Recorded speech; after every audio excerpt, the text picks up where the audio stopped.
Yeah, well, how important is it for children to play in an unstructured way, clear of adult guidance? It's a question being asked today after a primary school in Perth decided to radically reduce the amount of free play at lunch and recess in favour of what it calls instructional play, guided by teachers. Now, the school has defended the policy, saying that the old system of letting the kids just get on with it sometimes meant individual kids sat alone. And the unstructured play could also lead to disputes between kids. But many educationalists are unconvinced by these reasons, calling the new system extreme and saying it jeopardises children's development. Kat Sewell is a play specialist who's given advice on ABC websites about how children can be encouraged to play by their parents and by their schools, and she joins us on the line. Kat, good afternoon. Hi, Richard. Lovely to chat with you. Yeah. We'll talk about this particular school in a second, but why do you think unstructured play is so important? Well, it's entirely valuable for children because that's where they learn their own inner resilience and adaptability and creativity, as well as all the social skills. And they need to learn that for themselves on their own to build that up. And that means that we can't always have adults stepping in at every second to guide them. Yeah, and I know on the little ABC, the video you did for the ABC advising parents, one of the things you said is so great about it is the kids know what they need, in a way. They know what they need to discover and learn about. Absolutely. And what tells us that more than anything is that children all over the world in every different culture play almost exactly the same way. So we know that it's a developmental and survival mechanism that humans have developed over millions of years. If it was just a side thing, then that wouldn't be happening across the globe. And children have an innate desire to play, and it's really the way that they learn. It's the way they make sense of the world. And often it's us adults getting in the way of that natural instinct to learn, which dampens their energy for learning instead of harnessing it. Well, one of the arguments that's being put forward on the other side today is that because of the fact that neighbourhood play doesn't happen with little kids as much as it used to, people are more anxious, they're keeping their children indoors, all that sort of stuff, that when the children arrive at school, they're not very good at it these days. Yeah, well, it's a worrying trend, and I do agree with that on the level that we're seeing more and more kind of play deficit as children get to school age.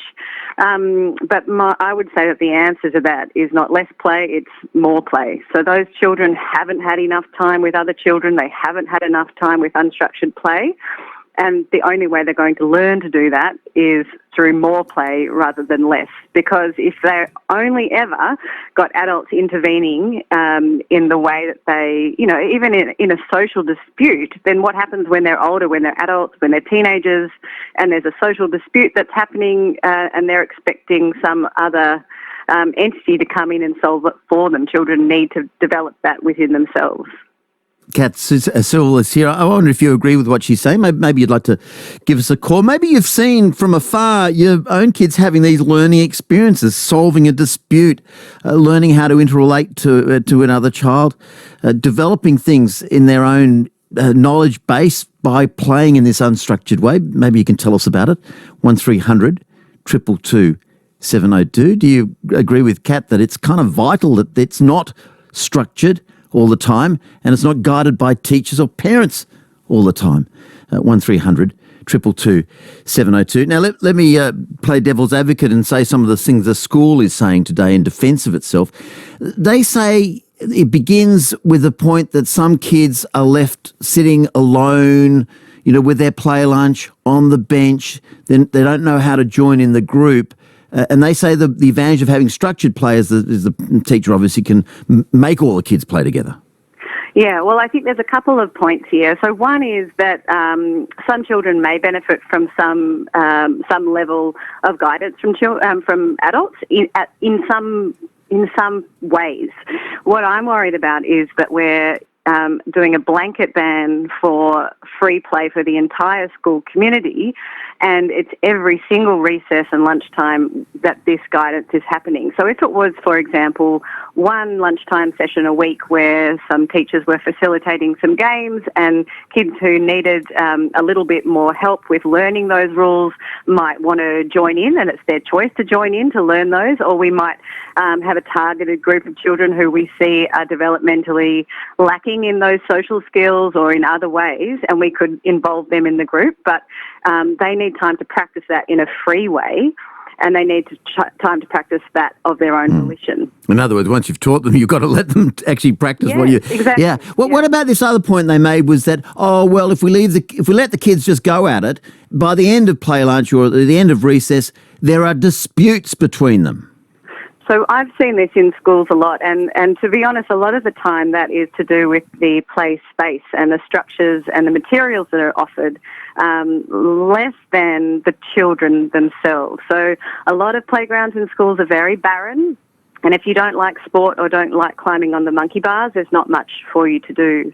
So even, and I know there's been a bit of talk about this in the media, but recently, so the introduction of things like loose parts and stuff to actually manipulate and build and play with, often you'll get a much greater engagement from children who might want to play in lots of different types of ways. So what, I missed that word, loose what?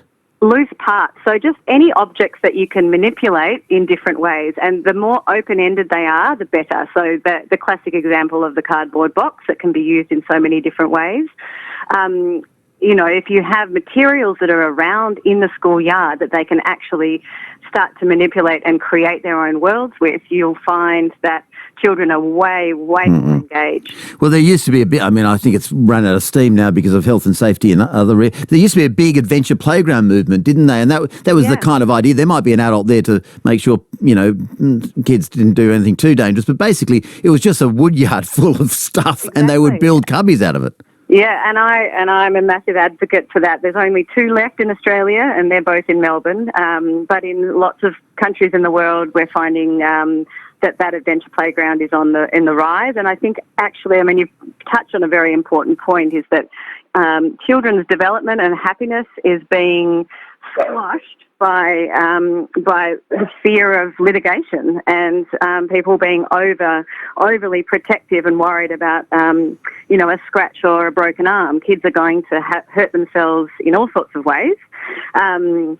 But they need to be able to learn to do things on their own and test their own boundaries and figure out if they can get down the tree. As they've done for thousands of years of human history. Exactly. A lot of the things we're doing, we ignore the way human beings have come to this point, don't we? Exactly. And look, it feels like common sense, but it's amazing how many things are getting in the way of that.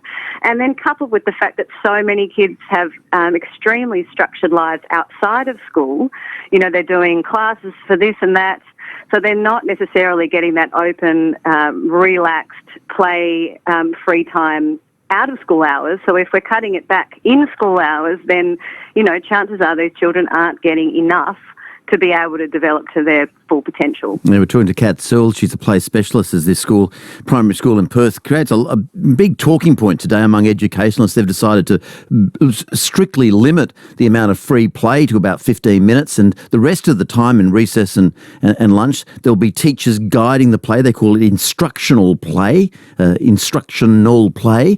But do the children lose out in that? The school argues, no, it's a way of making sure that every child participates. It's a way of making sure there aren't disputes between children. But maybe there are, to use that terrible modern word, learnings in both those things. 1300 222 702. Just a note on the text. We should recognise the UN has said the child has the right to experience play, and also that sometimes parents aren't willing to deal with the stress of kids figuring things out for themselves. Yeah, I wonder if that's right. That in a sense this is adults just trying to make an easier life for themselves.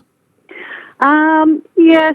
Well, I think everyone is a bit more time poor, and the pressure is on. And also, as you mentioned, that sort of neighbourhood freedom is less. So, the kids are sort of in your space a lot. So I guess adults are in closer proximity to all the bickering and things that go on naturally with children, probably nowadays, rather than the kids being off in a pack playing with other neighbourhood kids down the street. And I think that's a really important societal thing we need to think about, is recreating that sense of neighbourhood so that children can engage with each other. Well, that's in a way, this whole the saddest. There are lots of sad things in this discussion, I think, but the saddest thing of all is this idea that lots of kids are arriving at school not really having had much experience of playing with other kids. That's kind of desperately sad, isn't it? It is. It really is. It really is. And apart from on a developmental level, just on a joy level in terms of what those children have missed out on. And we also, so it's a number of things. We also have smaller families. So when you go smaller families and the neighbourhood doesn't feel safe and children aren't playing together and every activity is organised by adults, then yes, they're not getting enough. So they're ready for that school environment.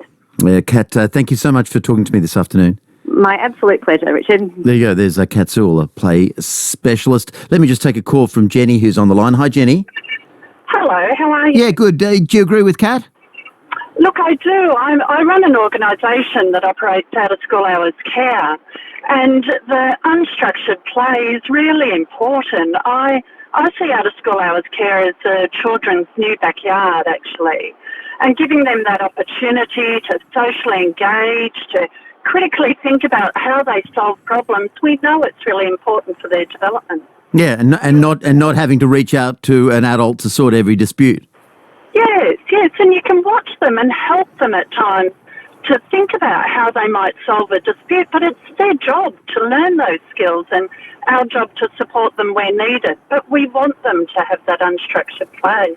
And I agree with Kat about loose parts. It's a fabulous way for children to use their imagination, and we know imagination is linked with problem solving. So we want to build those imagination and problem-solving skills. Okay, in other words, every piece of equipment doesn't have to be a big purchased piece of toy. It can be a cardboard box. Absolutely. All right. Hey, good on you, Jenny. Thanks so much. You're welcome. I think the message all round, let the children play. Let the children play.